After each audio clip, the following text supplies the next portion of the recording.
In the frontier town of Willow Creek, everyone knew about the woman in the iron cage. They called her the giant widow, the beast in the square, the monster that should have been hanged. A rough sign nailed to the bars dared anyone with money to come closer. It shouted in crooked black letters for all to see from the boardwalk, $10 to touch the giant widow.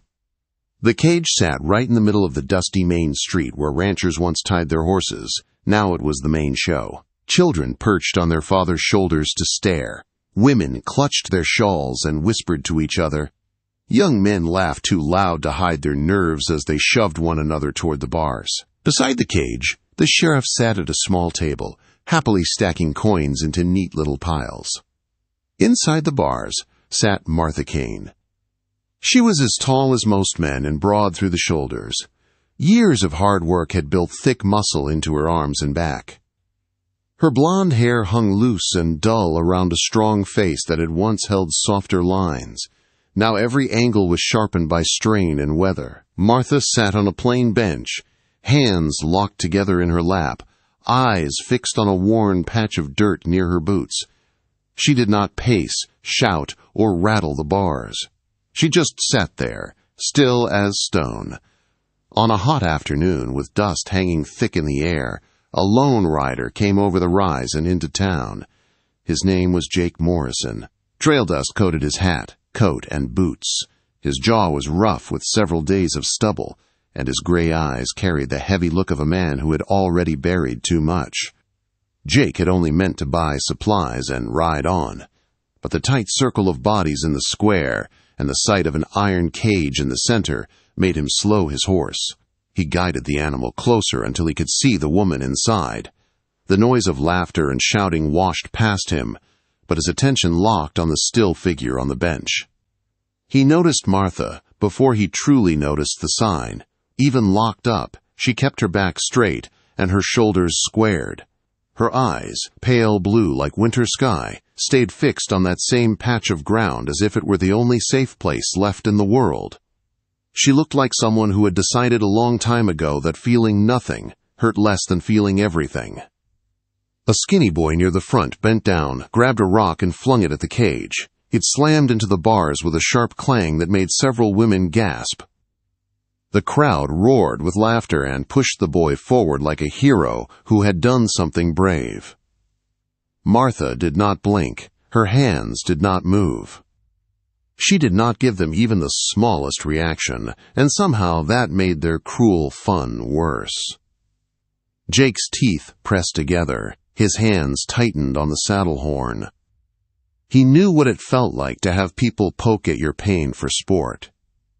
2 years earlier, he had buried his wife, Sarah, and the baby she carried.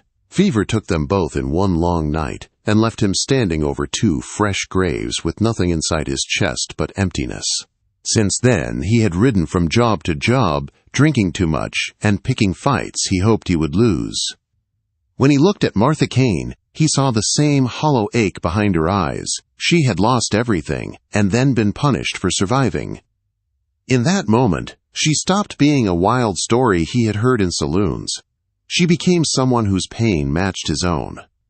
The sheriff, a thick-bellied man with a stained vest and a badge that sat crooked on his chest, lifted his hands for order. He told the crowd the same speech he gave them every day. The town council had spared Martha from the rope and locked her in the cage instead.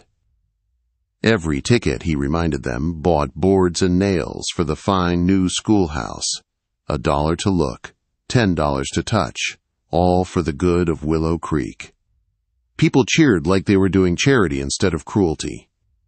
If this story is touching your heart already, let me know in the comments where you are watching from and if you have ever gone through something similar. Also, tell me what you would like me to improve in future stories. Jake swung down from his horse. He stepped onto the wooden platform that wrapped around the cage. The boards creaked under his boots. Up close, he could see faint scars along Martha's knuckles and the purple shadows beneath her eyes. Her shoulders trembled just a little, as if holding herself together cost her more strength than any fistfight. For a long moment, she did not look at him. Then, slowly, her gaze lifted from the ground and met his. The roar of the crowd faded to a dull hum. All Jake felt was that stare. In her eyes he saw anger, fear, and a fierce will that refused to break. He also saw a grief that matched his own. Something inside him, dead and cold for 2 years, shifted for the first time. Without planning it, Jake turned toward the sheriff and asked how much.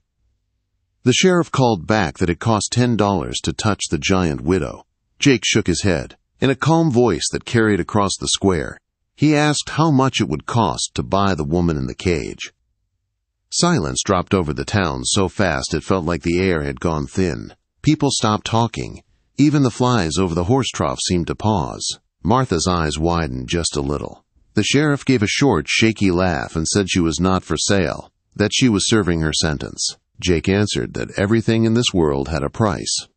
He reached into his coat and pulled out a leather pouch. When he poured gold onto the sheriff's table, the coins flashed in the sunlight. It was more money than most families in Willow Creek would ever see at one time. Jake asked again, quiet but firm, how much. The sheriff stared at the pile. Jake could almost see the numbers turning in the man's small eyes. He thought about the schoolhouse, about his own pockets, about the trouble that came with keeping a woman like Martha locked up. At last he named a figure that made the crowd gasp. $500. Jake did not haggle or argue. He counted out the coins with steady hands and pushed them across the table. $500 could buy land or clear old debts. Jake was handing it over for a stranger in chains. When the last coin dropped, the sheriff snatched up the pouch and declared the deal done. He fumbled for the ring of keys at his belt, his fingers shaking as he searched for the right one. He muttered that she was Jake's problem now and turned back to his precious coin stacks. Jake went back to the cage and knelt so his face was level with Martha. The crowd pressed in close again, hungry for the next twist. Martha watched him with a mix of confusion and defiance, like a cornered animal that had no reason to trust. Jake spoke softly and asked her name. It came out rough and low from her throat, as if she had not used it in a long time. Martha, she said at last, then added Cain. He nodded and told her his own name. Then he reached into his vest and drew out a simple gold band, old but carefully polished. It had belonged to his grandmother and had ridden in his pocket ever since Sarah died, waiting for a future that never came.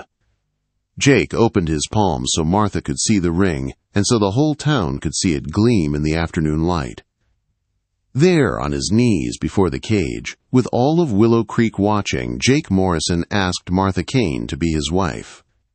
For a heartbeat after Jake spoke, the town went silent. Then the square exploded. Women screamed, men cursed and laughed, children started crying.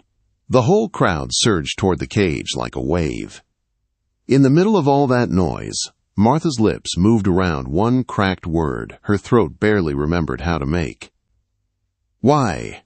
Jake stayed on one knee in the dust. He did not smile or play to the crowd. In a low, steady voice, he told her he did not believe any human being should be locked up like an animal. He said he knew what it felt like to wish you could disappear from the world. The words were plain, but the pain behind them was real and deep. Martha studied his face, searching for the trick. Men had laughed at her before, made sport of her tears and her strength.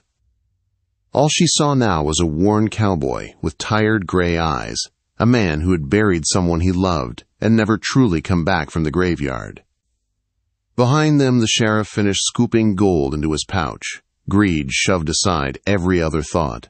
He raised his voice and declared the sale complete, then grabbed his ring of keys with a shaking hand. Martha Cain, he said, now belonged to Jake Morrison. That was that. Before he could reach the lock, the town blacksmith shoved forward, leather apron streaked with soot, face burning red. He jabbed a finger at Martha and shouted that she had murdered his brother and deserved a rope, not a husband. The crowd roared agreement, hungry for more punishment. Martha lifted her head. For 2 long years she had listened while others told her story for her. Now her voice cut through the noise, rough but steady. She reminded them of the night behind the saloon, when 3 drunk men had backed a grieving widow into a dark alley. She told them what those men had said about her dead husband and what they planned to do to his widow.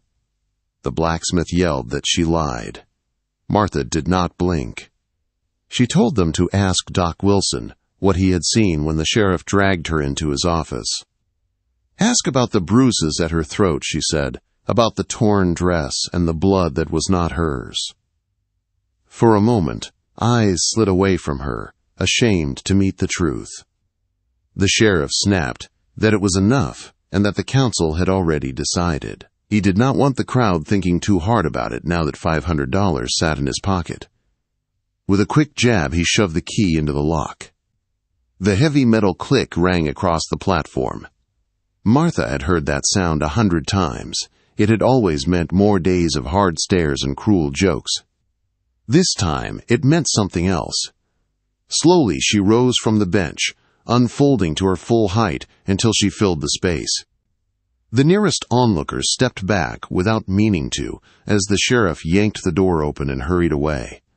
She stepped out of the cage and onto the platform.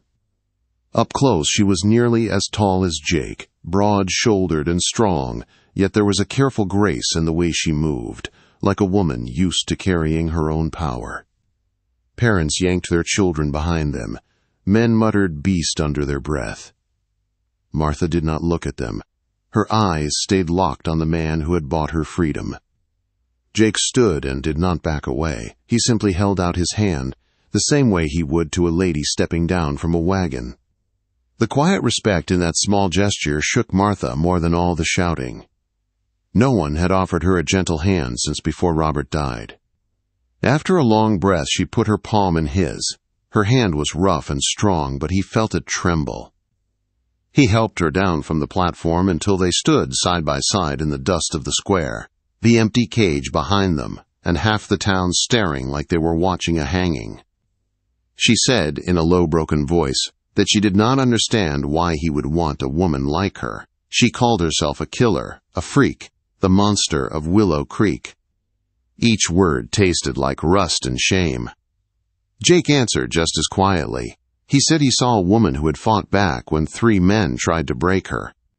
He saw someone punished for being stronger than those cowards. He said he saw a human being under the hurt, not a beast. That last word struck her harder than any insult had ever done. In a voice meant only for him, Martha told him about Robert Kane.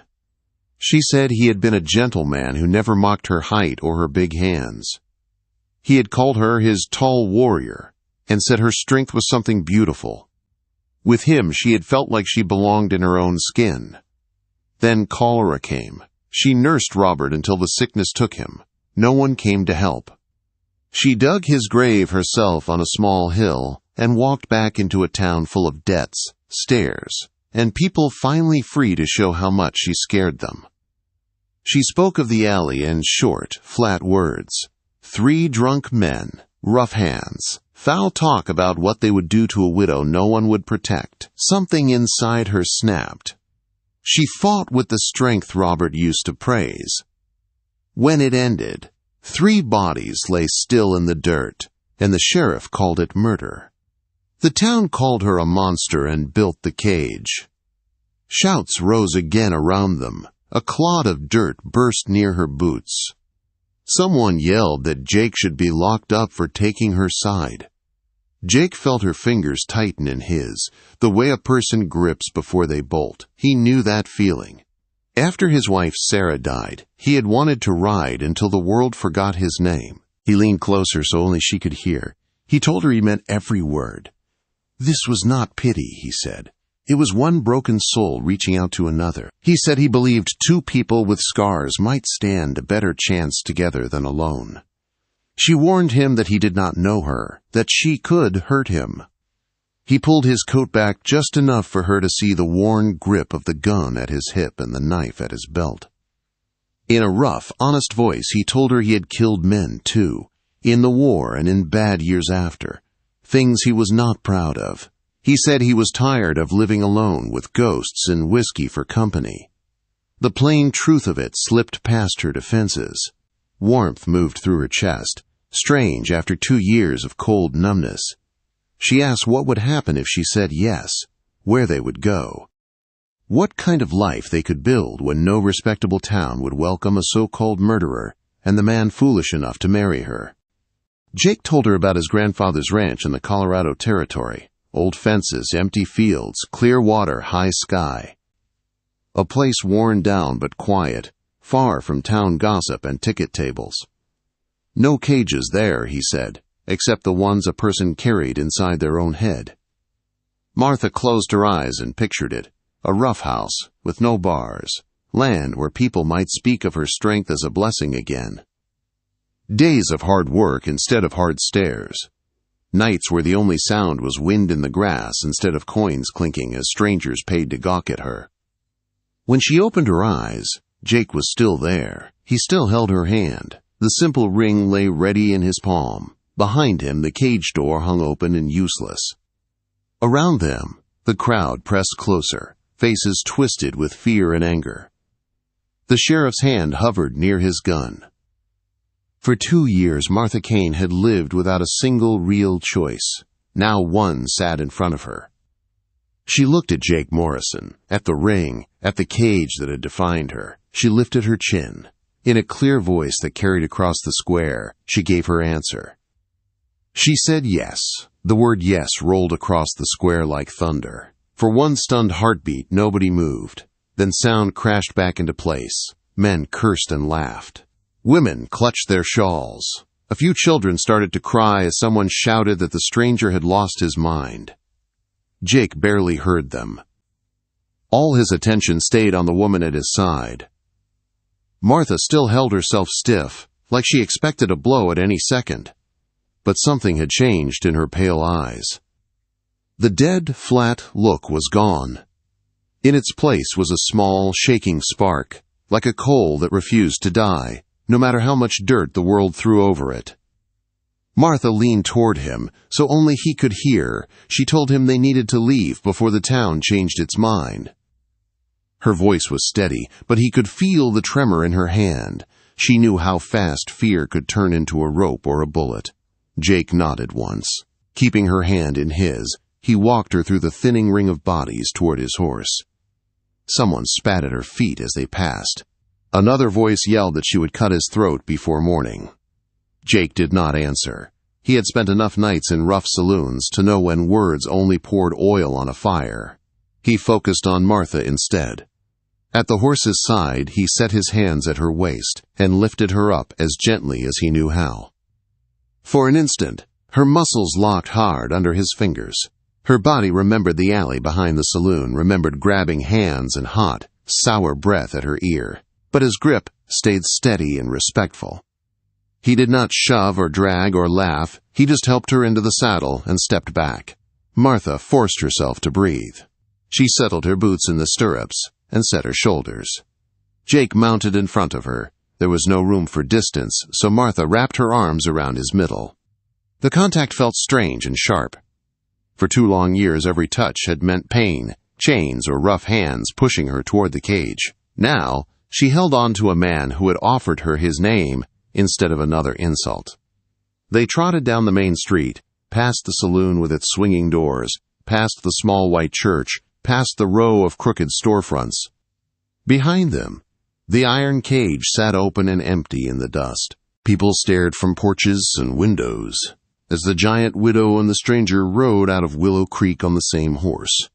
No one stepped in their way. The town had sold its monster and seemed glad to see her go. When they passed the last building, Jake eased the horse into a steady lope. The land opened wide around them. Dry grass rolled toward low hills and faint blue ridges in the distance. Wind tugged at Martha's loose hair and brought tears to her eyes that she blamed on dust. She pressed her cheek against the back of Jake's coat and breathed in leather, sweat, and the faint smoke of old campfires. To her it smelled like motion, like distance, like the first breath of freedom. For a long stretch neither of them spoke. Hooves beat a steady rhythm on the hard ground. Leather creaked in time. A hawk cried somewhere high above them, and then the sky went quiet again. Martha's thoughts tumbled over each other. She had agreed to marry a stranger because he had seen her as more than a beast in a cage. Now that the cage was behind her, every part of her whispered the same question. What now? At last Jake's voice reached her, low and rough from the wind. He said there was a preacher in a little town called Pine Ridge, not far ahead on the trail. If she still wanted this, they could reach it by sundown and be married that night. If she changed her mind, he would still see her set free and give her what money he could spare. She did not owe him anything. The word free made her throat tight. In the cage she had pictured freedom 1,000 times. In every dream she walked away alone into the big empty land and never heard her name again. Now, with her arms around Jake's ribs and a steady weight in front of her, the thought of climbing down and walking off by herself brought a different kind of fear, smaller but sharper. She spoke near his shoulder, her lips close enough to feel the heat of his skin through his shirt. She asked him why he had really done it. She said he could have paid for one look, turned his horse, and forgotten the giant widow like everyone else tried to do. Instead, he had thrown $500 on a table and tied his life to a woman half the territory called a monster. Martha told him she needed to know what he expected in return. Jake was quiet for several breaths. Then he began to talk. He told her about Sarah in plain, simple words. Sarah had been his wife, small and quick, with a laugh that filled every corner of their little cabin. She had carried their first child when the fever came through the valley. In one long night he lost them both. After he put them in the ground, he said, he had not much cared whether he lived or died. He admitted that he had drunk too much and picked fights with men who looked at him wrong. He had taken any job that kept him moving because standing still hurt too much. The ache never really faded. It just sank deeper, settling into his bones until it felt like part of who he was. When he rode into Willow Creek and saw Martha in that cage, he said he recognized that same hollow look in her eyes. He saw someone who had lost everything and then been punished for trying to survive the loss. He told her he knew that if he turned his horse and rode away, he would hear the clang of that cage door in his sleep for the rest of his life. Martha listened with her face against his back. His words slid into the cracks inside her the way rain works into hard, dry ground. She heard her own story in his. The graves. The long nights. The way grief could twist a person into something the world no longer understood. She asked if this was just his way of feeling like a hero by rescuing the beast everyone feared. Jake told her he was no hero. He said he was tired of talking to ghosts and waking up alone. He did not want a woman to worship him. He wanted a partner who understood what it felt like to hurt and still get up every morning. He said he thought she might want the same thing, even if it was hard to say out loud. The sun slid lower as the land lifted into soft foothills. Scattered pines appeared, then grew thicker along the slopes. Ahead, Martha saw thin lines of smoke and the point of a small steeple. Pine Ridge waded in a shallow valley, quiet and plain and wonderfully ordinary, like a place where nothing terrible ever happened, even if that was not quite true. As they rode down toward the town, Martha made her choice again, this time without a crowd screaming for blood. The first yes had been flung like a weapon in the faces of people who wanted her dead. This one rose from somewhere deeper and quieter inside her chest. She told Jake that if he still wanted her, she would stand with him before the preacher. She said she could not promise her heart yet. It was too bruised and tired. But she could promise to work, to try, and to walk beside him on whatever hard road lay ahead, instead of walking that road alone. For a moment, neither of them spoke. The only sound was the horse's hooves and, faintly, the soft ringing of the bell from the church ahead. Martha felt something ease inside her, as if an iron band around her chest had finally loosened enough to let real air in. Jake let out a slow breath. She felt the tightness ease from his shoulders under her hands. For the first time since she had seen him on the platform, a quiet warmth moved through him, not wild joy, but something steadier. He guided the horse toward the small white church at the center of Pine Ridge, just as the bell finished its evening call, and the sky turned gold and purple overhead. Jake stopped the horse in front of the small white church in Pine Ridge as evening settled in. To this town, he and Martha were just two dusty riders looking for a preacher. Martha stepped down with his help, legs shaking from the ride and from the choice in front of her. The iron bars were far behind, but she still felt them in her chest. Jake asked if she truly wanted this. After a long breath, she slid her arm through his and said she was ready. Inside, the church smelled of beeswax and old wood. A gray-haired preacher looked up from a stack of hymn books. Jake told him they wished to be married, that there was no family to call and no reason to wait. The preacher studied their tired faces and the way they stood close without clinging, then nodded and called his wife to be their witness. They stood before a small wooden table at the front. The preacher opened a worn Bible and spoke the vows of sickness and health, richer and poorer, joy and sorrow. Martha listened, with her hands clasped. When it was time, Jake took her hands. In a steady voice, he promised to share the work and the weight, to see her strength as a gift, and to remember she was human even on the worst days. Then Martha spoke. Her voice shook, then grew firm. She promised to stand with him through lean years and hard memories, to guard his back as fiercely as she had guarded her own, and to keep walking beside him when old shadows tried to drag them under. The preacher asked if Jake would take Martha as his wife. Jake answered at once that he would. Then he asked if Martha would take Jake as her husband. For a heartbeat, she saw the cage, the sign, the stones, and Robert's grave. Then she saw Jake pouring gold onto a table because he refused to leave her in chains. She lifted her chin and said that she would. Jake slid his grandmother's ring onto her finger, snug over her strong knuckle, then added a plain band from the preacher's wife. When the preacher pronounced them husband and wife, Jake cupped her face and kissed her gently. There was no force, only care. Something tight inside her finally loosened. That night, they took a small room above the general store. Martha stood at the window with Jake's coat around her shoulders, looking at the dark line of hills and the quiet street below where no one shouted beast. Jake sat on the edge of the bed and told her they could take things slow, that they had time to learn each other's ways and wounds. No one had ever given Martha time before. She crossed the room and sat beside him. In a low, rough voice, she thanked him for seeing her as more than the monster of Willow Creek. He said that by saying yes, she had pulled him out of the empty place he had lived in since Sarah died and given him a reason to look toward tomorrow. At first light, they rode toward Colorado. The trail wound through pine and rock. They shared coffee over small fires and split the chores without many words. Some nights Jake woke with fever sounds still in his ears. Some nights Martha woke. Sure, she heard the clang of a cage lock. On those nights, one of them would murmur a few plain words, reminding the other that the graves and iron were behind them and open sky was above. When they crested a rise and saw the ranch, Martha drew in a breath. Weathered buildings leaned near a thin strip of creek. Fences sagged and the roof needed work, but the land rolled out wide and open, held by distant blue mountains. There were no bars, no signs, no watching crowd, only grass moving under the wind and a hawk circling high. They fell into a steady rhythm of work. Martha hauled posts and feed sacks with the same strength that had once frightened a town. Here it simply meant the chores went faster.